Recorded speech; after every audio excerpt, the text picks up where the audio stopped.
हर बार की तरह इस बार भी विक्रम ने बेताल को पकड़ लिया और अपनी पीठ पर बैठाकर चलने लगा और उसे कोई नई कहानी सुनाने को कहा।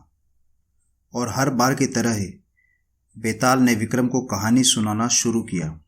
एक समय की बात है, किसी गांव में मोहन नाम का एक ब्राह्मण रहता था जो एक विशाल यज्ञ कर रहा था।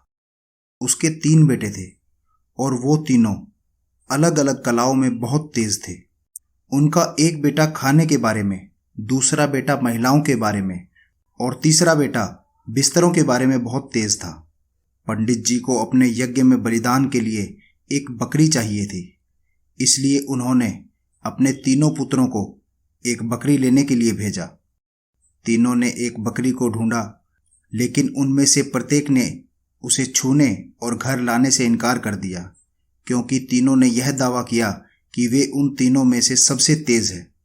जब इस बात का कोई हल नहीं निकला कि उन तीनों में से सबसे तेज कौन है, तो इस बात का फैसला करने के लिए वो राजा के पास पहुंचे।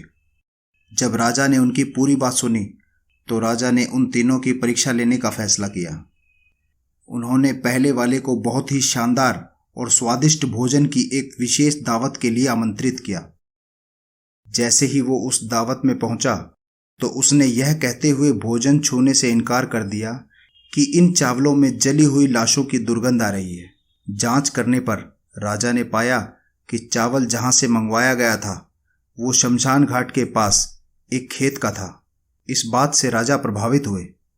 फिर उसने एक बहुत ही सुंदर कन्या भेजकर दूसरे बेटे की परीक्षा लेने का फैसला किया, लेकिन दूसरे बेटे ने भी उसे यह कहते हुए वापस भेज दिया कि उसमें बकरी जैसी महक आ रही है। जांच करने पर राजा ने पाया कि उस कन्या को बचपन में बकरी का दूध पिलाया गया था। इस बात से भी राजा काफी प्रभावित हुआ। फिर उसने तीसरे बेटे की परीक्षा लेने का फैसला किया और उसे 7 विशाल गद्दों के साथ एक बिस्तर पर सोने को कहा।